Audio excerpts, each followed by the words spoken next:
On this channel, we talk about self-improvement, personal development, entrepreneurship, and some other related areas. So occasionally I do show up here and talk about, helping coaches, as a part of the entrepreneurship. So if you are a coach, you want to start a solo business, you have some ideas, you have some experience, you have some skills that you want to go out and help other people, then I do create some videos. That's the area where I work in, and I do talk about some of my experiences on this channel also. So today's video is for you if you are a coach, you are author, speaker, trainer, consultant. Then today's video is for you. And the source, the inspiration for today's video was something that I was searching on YouTube, and I was reading some comments people were making, and the discussion was about the role of a coach, the client, the durations, the engagement, the nature of engagement, and things like that. So I came across like 2 or 3 different videos, and I was reading people's comments, and I realized that I have a better. I recorded a few videos over time in the last few months. I'm going to drop those video links here if I find them. But then one of the questions that got my attention, that I want to talk here, and chances are you'll benefit from this, I wanted to answer it differently, and that's why I'm recording this video. So I think everybody is telling how to become a coach, why you should become a coach, what is coaching, is how coaching works, things like that. There is a group that that's telling you to go get your certification. There's another group saying, listen, I've been at this for 20-25 years, I don't need a certification. So all this debate is going on. The industry is divided, and not equally, divided in multiple different ways. There is one thing, which is the job of a coach. What does a coach, what's the role of a coach? And one of the things that you might have seen if you're a coach, and you might have realized this, which is when a coach is under a revenue stress, in the sense that you need clients coming to you, you need to generate business and all, then there is a push, or there is a pressure on the coach to become a good marketer. And then once the marketing is figured out, there's a pressure on the coach to become a good sales professional. And the next thing you know, you came in to become a coach. And then by the time you really learn all marketing, sales, branding, positioning, by the time you find your voice, a lot of time has gone, and then you have spent a lot of money, and you probably were distracted and channeled and directed into different directions. Then the coach side of you, that loses its gravity. I've seen this happen anytime, and I made this point also in earlier videos. Every time you focus on sales, your service suffers. Every time you focus on your service, your sales suffer. The idea is to replicate yourself. The idea is to get the help of other people, recruit people to help you and build that system. Even though it cannot completely be eliminated, it's not a situation where your sales is working amazing, your service is working amazing. Rarely I see that happen. Again, there are exceptions to this, but we are talking about the norm. The norm is every time you focus on one area, the other area suffers. And then your job as a leader is to kind of take and somehow minimize the gap and decrease the loss. The loss in this case is revenue. Loss in this case is loss of opportunity and all that. Okay, so that all said, what's the job of a coach? And I want to answer that. Okay, and there are different answers. Okay, the first and the foremost is that people are talking about this. Coaching, good coaching doesn't give you answers. Bad coaching does. So how do you know if you're working with a bad coach when the coach is giving the answers? Okay, good coaching, no answers. The good coach is going to, tell you how to drive the car, and the rules of the car, and the roads if they know. But then the license is for you to get, right? You're going to a driving test, you go to drive the car. So a coach knows a few things, but at the same time is there to guide you so that you can find the answer, but is not directly telling you what the answer is. huge difference, big difference. People don't focus on this. I've seen professional coaches making the mistake of giving the answers. And even me, I sometimes, the natural instinct that I don't want somebody to suffer, I just jump in and I think you should do this. Instead, hey, listen, what if we do this and this and this and that? And then you start to incubate a conversation around it, and suddenly some possibilities come out. And the longer you keep them simmering in that zone where they're thinking and they're like questioning themselves, they're going deep into themselves, and the gravity or the value of or the depth of that answer is going to be that precise and that powerful. Okay, so clients know that they are dealing with uncertainty. That's why they are reaching out to you. And uncertainty in business, in marketing, in sales, in coaching, in life is real, and everything is unpredictable. Clients know this, but somehow you see the coaches trying to become predictable. So there is uncertainty, okay? But they are not hiring you to fix their uncertainty, okay? They are hiring you because you will help them navigate the unknown. They need help in navigating. They do not need the uncertainty to go away or that uncertainty to be addressed directly. So you're indirectly addressing it, but in a way where you are helping them navigate the unknowns. And when it's done the right way, it takes out uncertainty. Now, they are not hiring for tactics, okay? Your job is not to teach tactics, and tactics are not what's going to differentiate you or is going to give you the wealth and the success and the respect that you're seeking as a coach. When you provide stability, when you provide perspective, and when you provide direction, that's when you earn the respect. You become the best.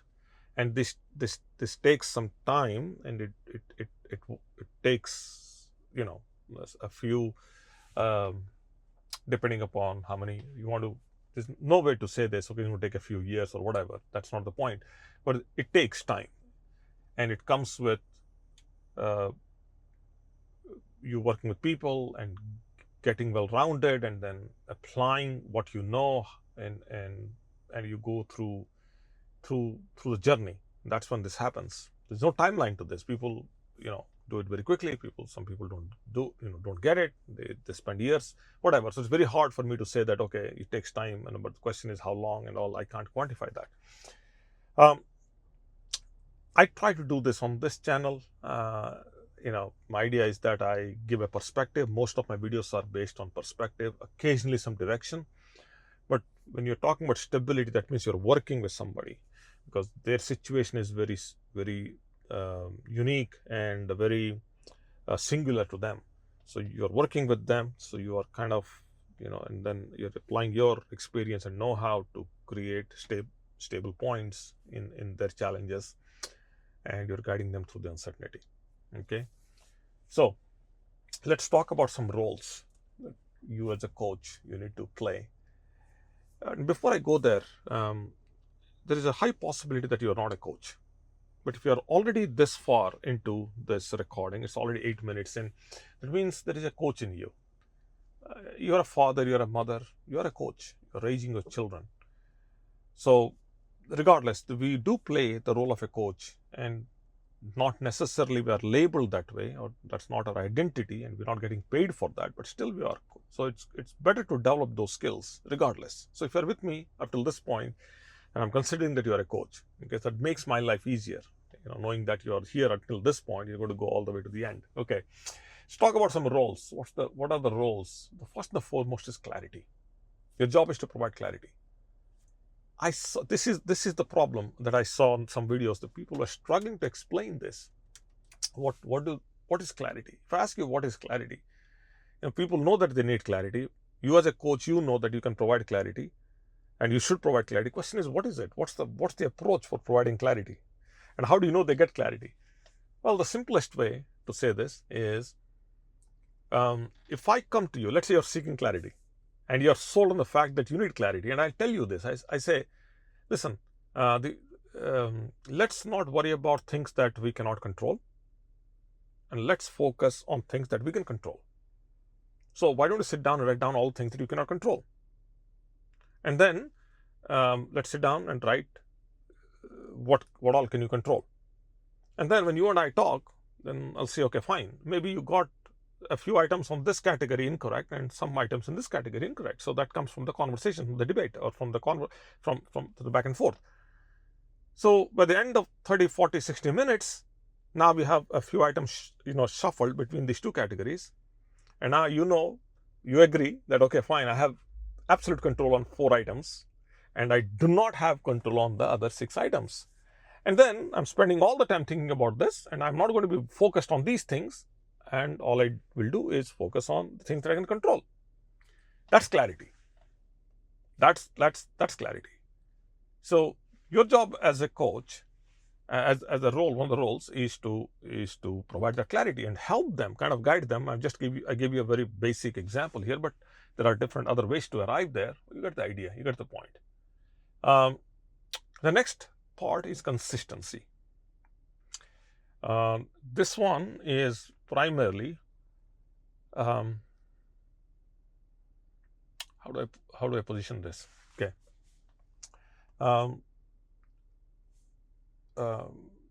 Before I talk about consistency, let's talk about confidence for a second, because it makes sense. Consistency will make sense after confidence. So what is confidence?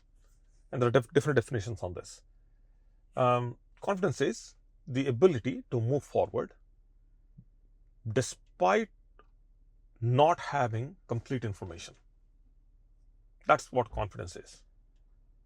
A confident individual doesn't know the answers, doesn't have all the answers. They will are still making strides, are still putting in whatever it takes, because they know they don't. They're still able to take action. There are some people who say, listen, I'm not confident about this because I don't know.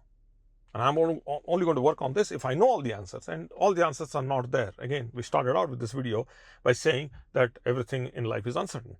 Right? So as a coach, your job is to instill this thinking in the mind, saying, okay, fine, you'll not have all the answers and you'll never have all the answers.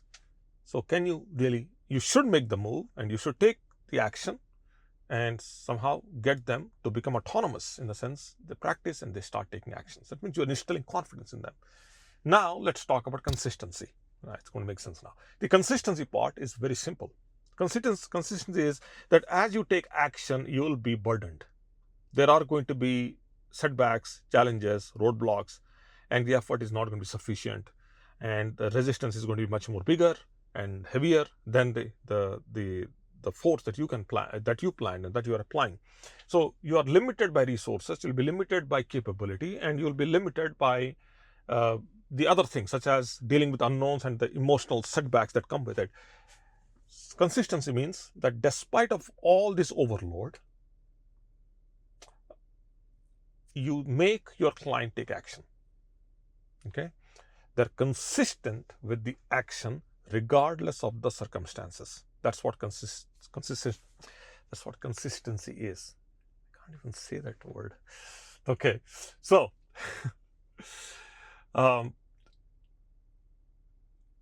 those are the 3 roles: clarity, confidence, consistency. Okay.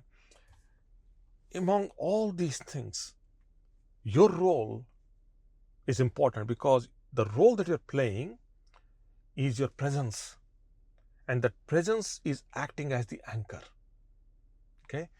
I have known people who, after many, many years, have come and met me somewhere, and they told me that you held me and helped me to stay focused at a time when things were completely out of control. You instilled a sense of calmness. So that means that somewhere deep within, they thought that my presence was anchoring them. Okay. I'm going to stop here. This video has gone too far, too out. Hopefully this was helpful. If it is, let me know. Drop me a comment. If you think somebody else is going to benefit from this, do send them this video. And if you like this video, then I can reach some more people.